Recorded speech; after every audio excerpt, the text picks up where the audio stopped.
Check the mic and make sure it sound right, boys.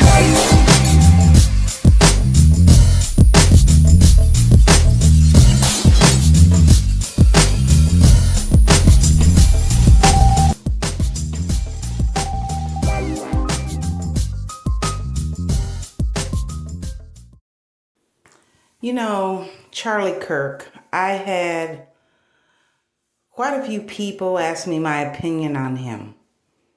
And when I was speaking to others, they didn't seem to know much about him. So here my opinion goes. Here's my 5 cents worth, whatever.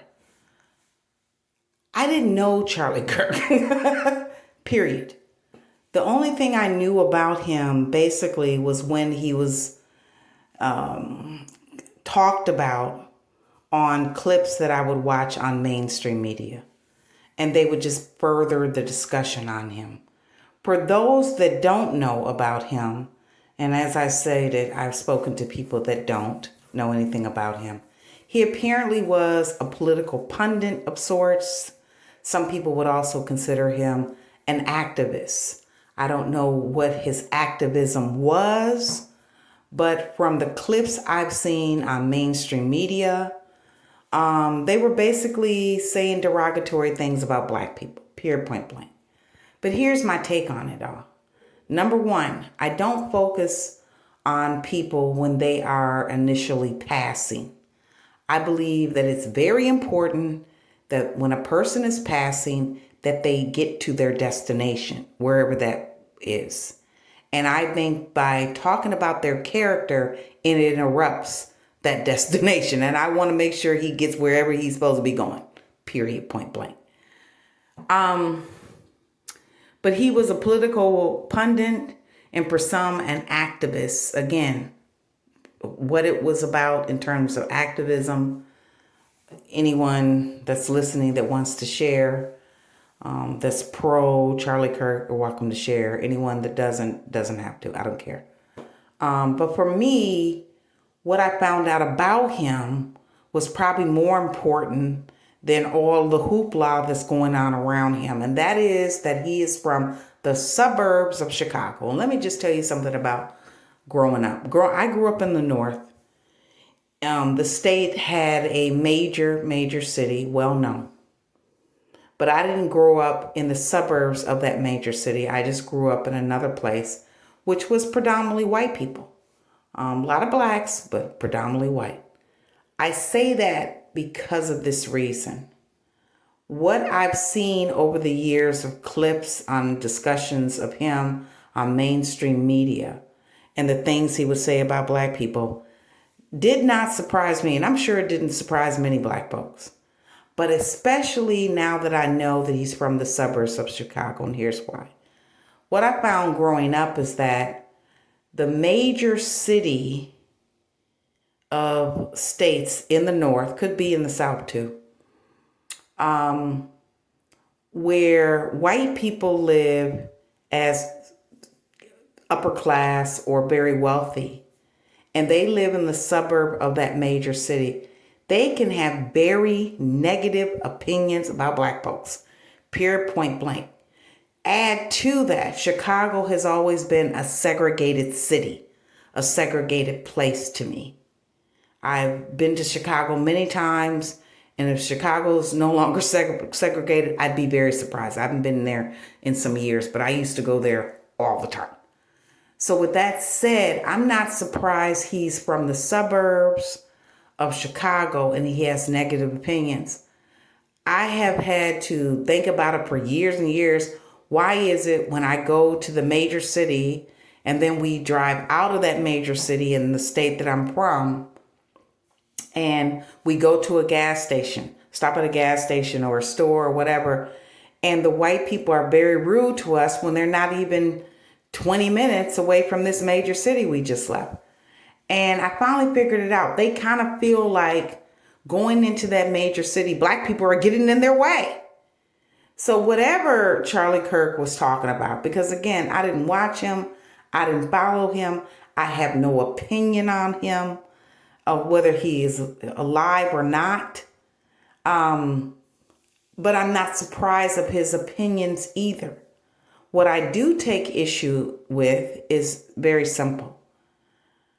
Apparently, they're interjecting Black people and they have nothing to do with the issue. HBCUs have been under threat directly following the assassination. And the reason I'm calling it that is because that's what some of the political pundits are calling it. Charlie Kirk was assassinated at an event in Utah, of all places, by a white guy from Utah who's also young, in his 20s. Charlie Kirk was 31 years of age. And he was assassinated at his own event that he was holding. They claimed there was about approximately 3,000 people there listening to whatever it was that Charlie Kirk has to say. Okay? And that's that. How Black people get interjected in it, I believe it's because certain parties don't want to take responsibility. As simple as that. We can talk about LGBTQ being this. We can talk about Black people being that. We can talk about women being this. We can talk about Latinos being that. But the bottom line is that he was assassinated by another white person in a state, of all states, Utah, at University of Utah Valley University or something to that nature. With that said, I don't have any opinion on him because I grew up knowing people just like him. And even though I grew up in a town, it was, not very big at all. I grew up in a state that had a major city. And the town that I grew up in that was predominantly white, there were some white people that were very, very, very, very openly racist. And what we learned to do is respect one another by not being rude. Or you would receive a response, period, point, and blank. So that's how I grew up. But when I went to the suburbs of the major city, I found that the white people had no problem being rude to us simply because we were Black. And they were only a stone throw away from that major city. And they felt that major city with all those Black people were getting in the way of them enjoying it. I'll give you an example. Detroit, Michigan finally has a white mayor. His name is, I believe you pronounce it, Dugan. And I remember seeing people comment and saying, finally, that they were white, that we can come to Detroit now. I mean, after 50, 100 years, because there's been Black mayors in Detroit since the 70s. But I digress. So I say that to say I'm used to it. I'm used to driving out of that major city in the north and going to the immediate suburbs and finding white people that are rude and and these white people having negative opinions about Black people. So nothing that Charlie could have ever said could have offended me. But at the same time, other than a clip that I would see on something I'm watching on mainstream media where they're trying to further the conversation and form of opinion about something he as well as others said, I have not ever watched him, nor would I have interest in. The simple reason is because I grew up with people like him, and I have no comment. It's as simple as that. I do, however, feel very, very strongly about the HBCUs being under threat, especially when Black people have nothing to do with the recent assassination of this man. Nothing. Absolutely nothing. They weren't even in the state. I don't know how many Black people are in the state of Utah, but I'm sure not many. But I digress. So with that said, that's my opinion on Charlie Kirk. I'm really not interested. Que sera, sera. And, let him get to his destination. And the best way for him to do that is for me not to comment on something that he said in the past. Not that I wouldn't if I had watched him earlier on, but I didn't. I didn't watch him. And I usually don't because I grew up with that. I grew up knowing people like that. I grew up running into people like that.